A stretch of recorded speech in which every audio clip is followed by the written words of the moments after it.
Well, this is something that the Lord has laid on my heart for a long time, for a number of years. I gave it a pilot run over in Africa, and they seemed to like it over there. So I thought, as I was preaching it, I said to myself, this is good preaching. You should do this back home. And so as I tried it out there, and it seemed to work all right, so I'm going to give it a go here. And again, this is a two-part series. I'm going to tell you the basic thesis of where I'm going in these two sermons. We are a product of our environment. We're a product of our environment. You know what? How we were raised, whether intentionally or not, we are raised by parents and those in authority over us, and our culture and our environment, and all of that has affected us and made us who we are. So if your dad was a grouch, you're a grouch. And you're wondering why I'm grouchy? Because your dad was a grouch. How many have a spouse that's like that? May I see your hand? A number of you. There you go. All right? So there's a significant impact by our environment, and more specifically by our parents.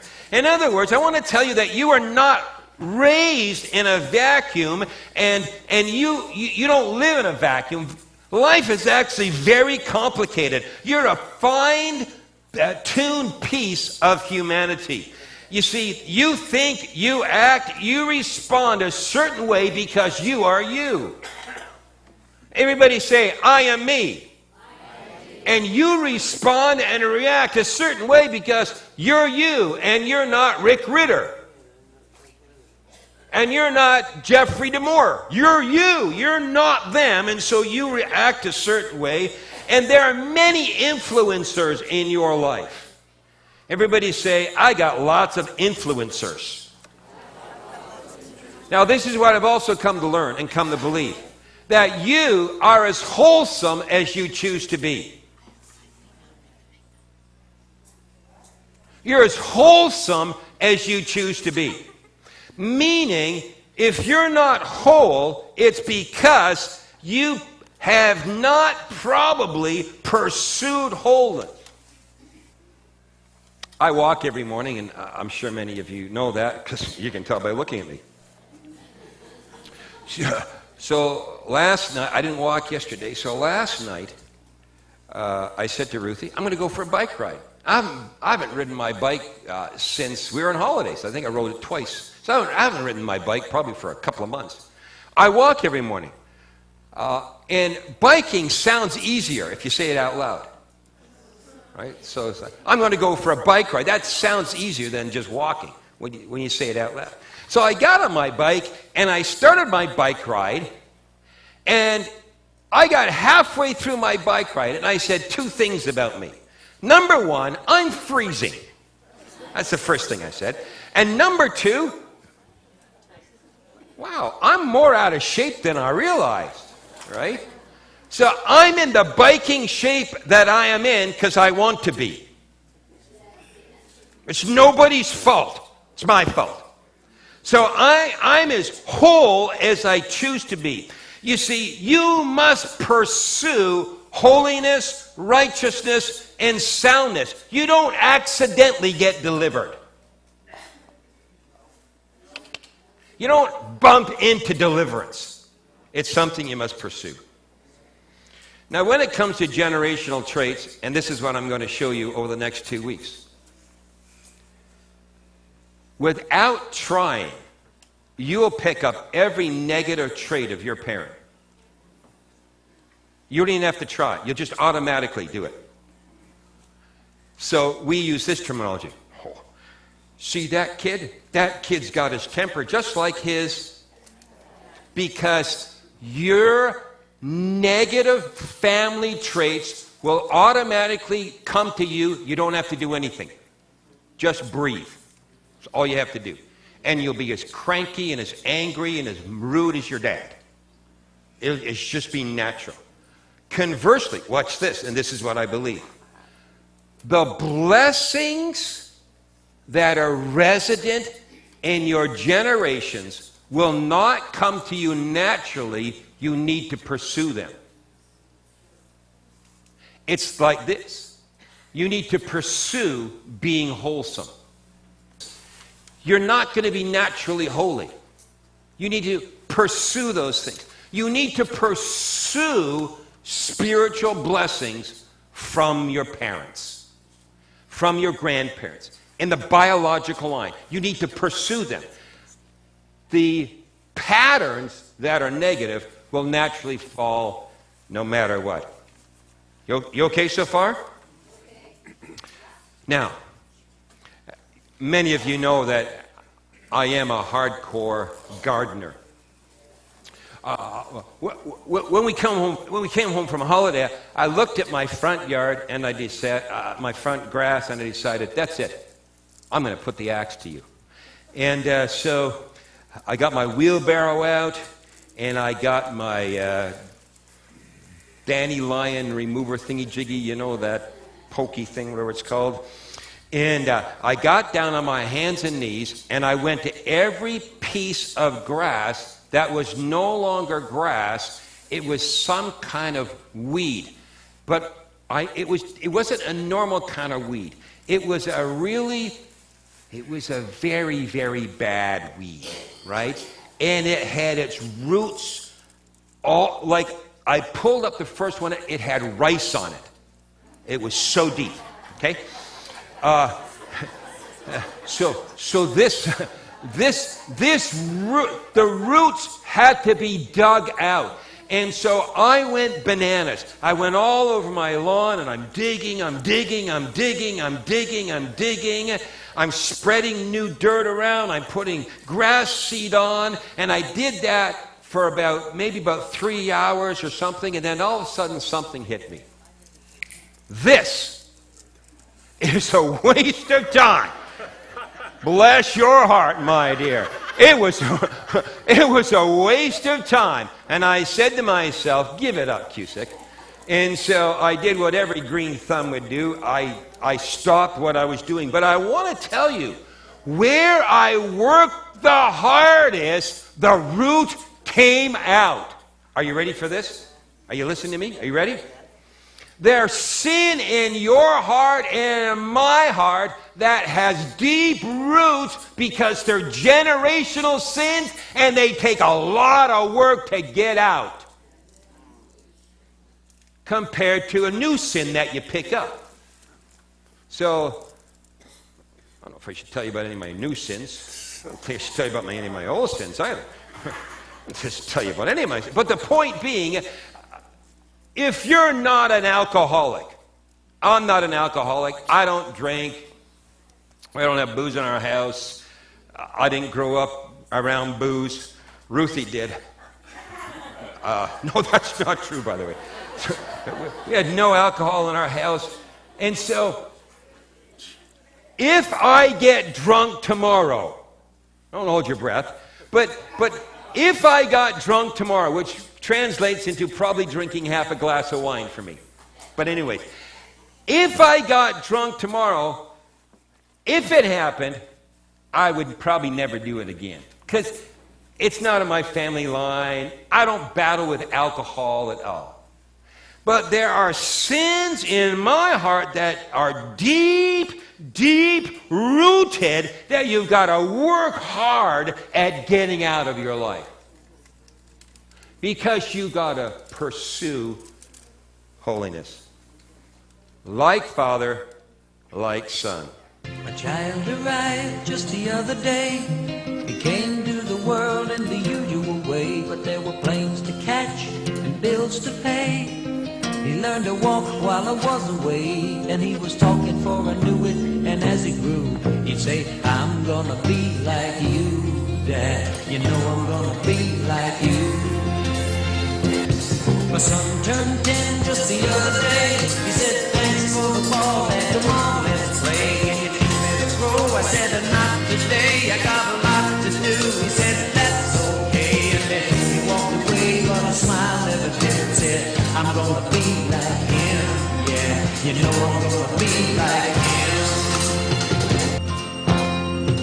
I've long since retired, my son's moved away. I called him up just the other day. I said, I'd like to see you if you don't mind. He said, I'd love to, Dad, if I can find the time. You see, my new job's a hassle and the kids are the flu, but it's sure nice talking to you. Dad, it been sure nice talking to you.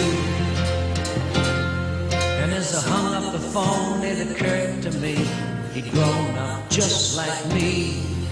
My boy was just like me.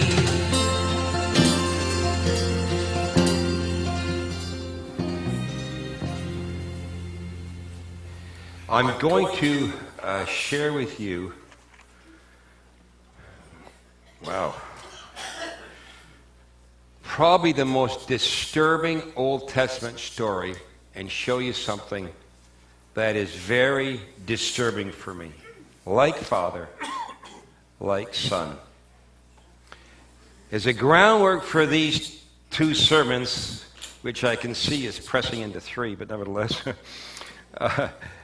I want to talk about two of David's sons. I want to talk about son number one, Absalom, and son number two, Solomon. I'm going to try my best to guide you through the life of Absalom today, and then 2 weeks from now, we'll do Solomon. I want to tell you David. David, you know what? He was a better harpist than Dad. He was a better worshiper than Dad. I want to tell you that I believe that David dropped the ball when it came to being a dad. Now, David was a man after God's own heart, but he still was not the best dad that ever roamed the face of God's green earth. The most authoritative source for David's wives is a list in 1 Chronicles chapter 3, which lists David's descendants for 30 generations. And this source tells us that he had 7 wives. What was he thinking? I would list them all, but half of them I can't pronounce their names. If you're going to get 7 wives, at least get Jane, Betty, stuff like that, but nevertheless. Now here, reading this from our perspective, watch this and listen carefully. David allowed the culture that he was living in to dictate his morality. Write that down. David allowed the culture to dictate his morality. And his morality allowed 2 things. First of all, it allowed polygamy. So he had, we had 7 wives. How many did God want him to have? 1. How many would he have had if he had functioning brain power?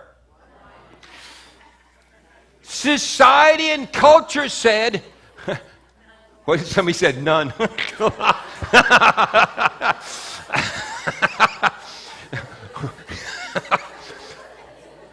Culture said you can have many wives. He had 7.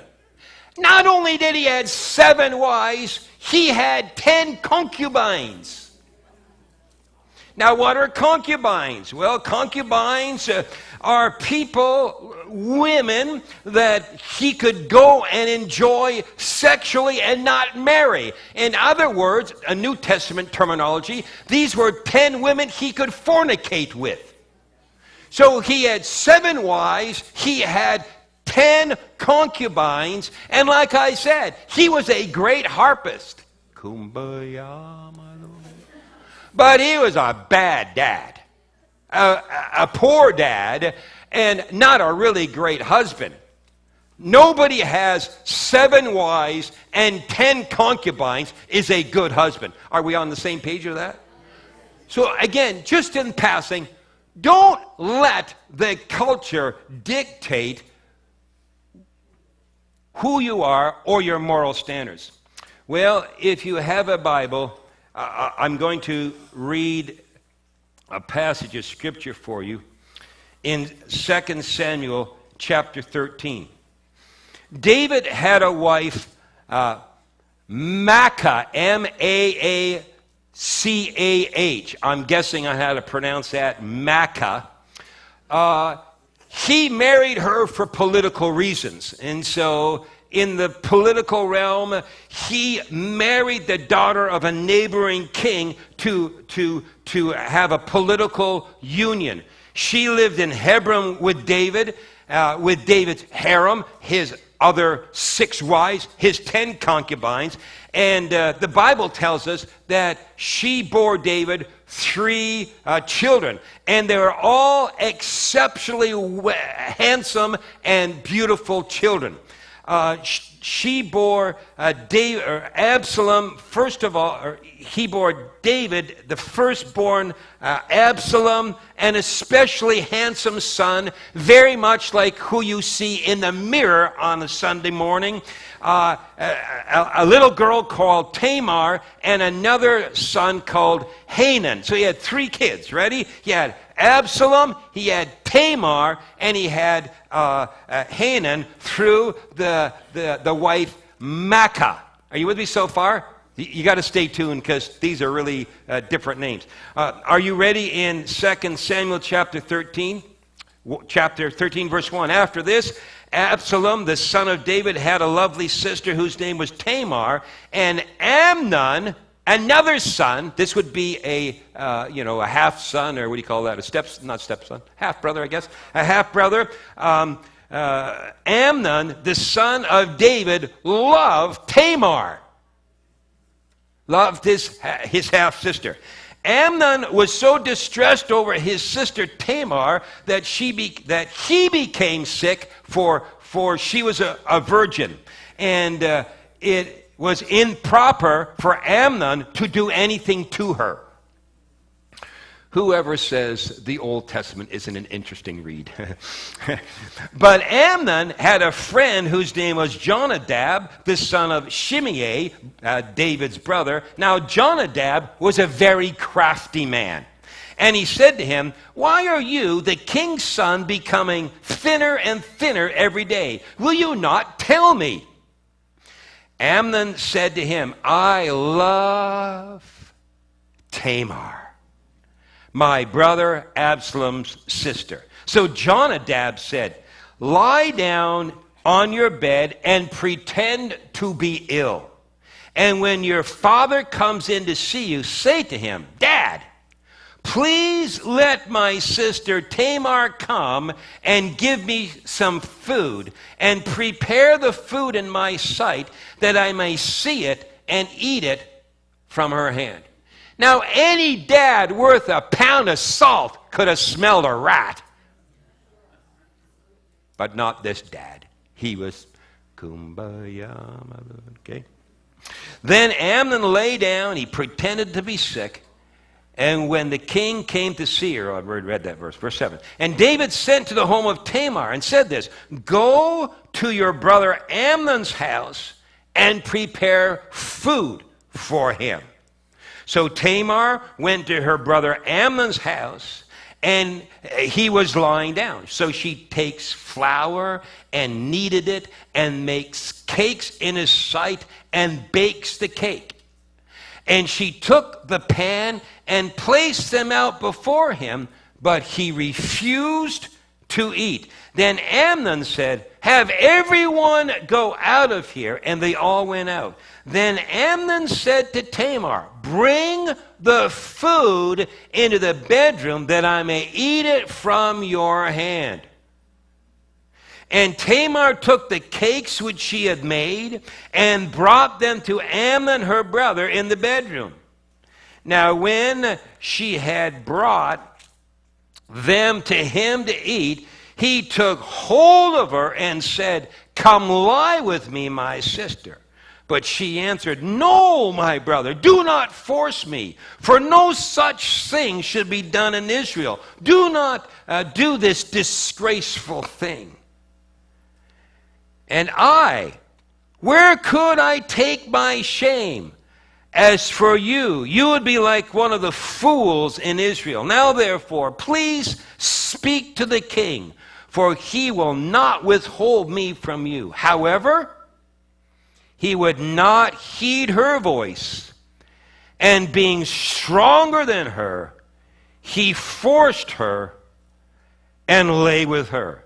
Then Amnon hated her exceedingly, so that the hatred which he hated her was greater than the love which he had loved her. And Amnon said to her, Arise, be gone, go away. So she said to him, No. This evil of sending me away is worse than the other that you did to me. But he would not listen. So Tamar leaves.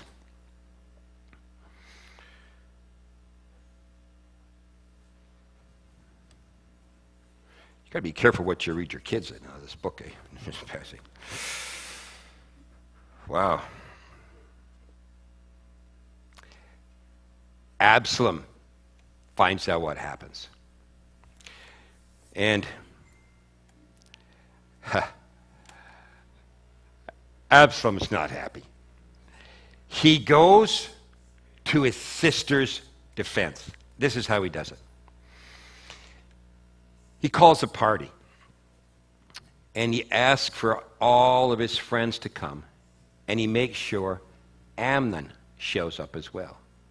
So, you know what? It's a pool party, and he's eating his burger, the barbecue's going on, and they're flipping burgers, and he's sitting there eating his burger, and he doesn't notice that most everybody has slipped away. And Absalom turns to his bodyguards, and he says, You see my brother Amnon? Go and kill him, and make it fast. So the story's told. You can read it all.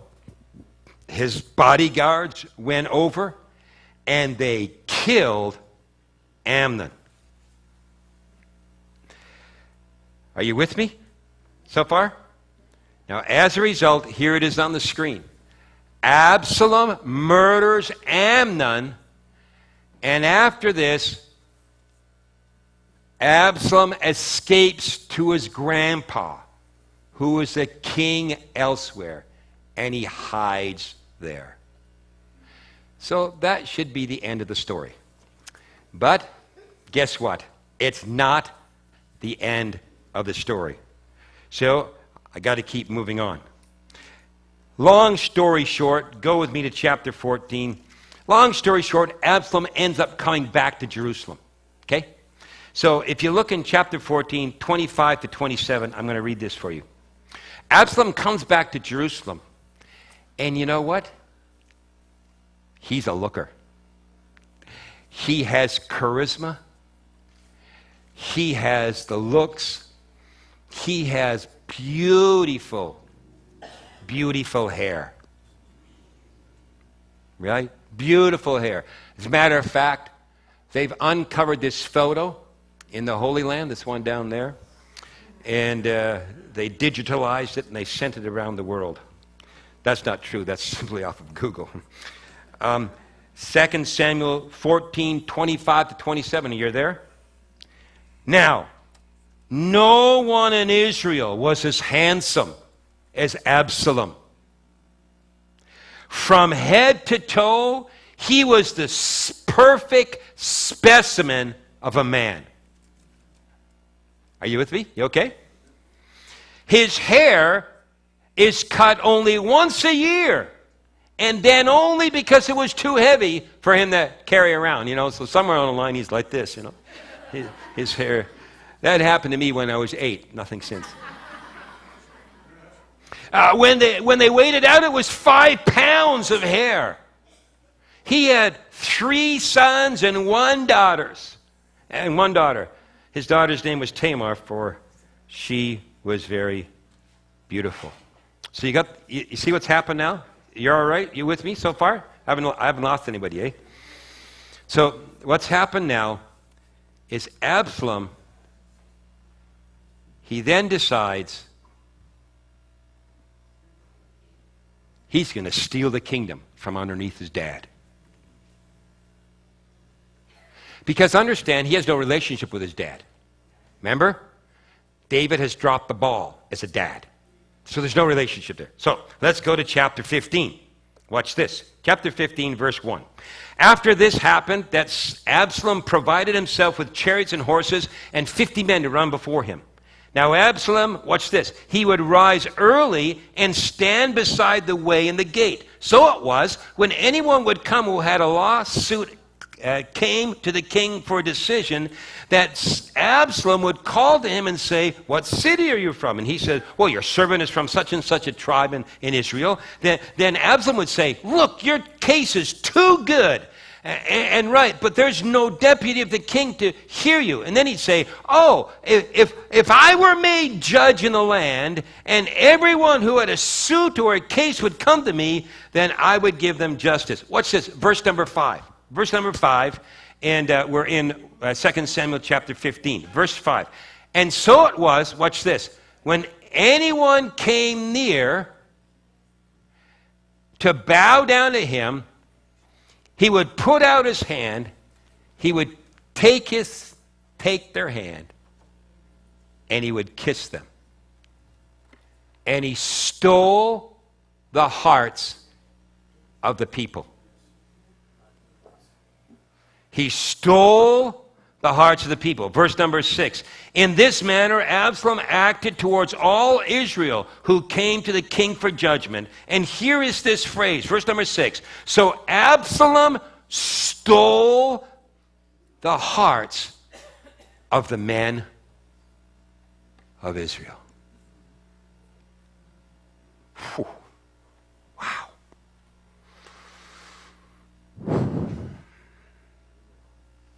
He stole their hearts.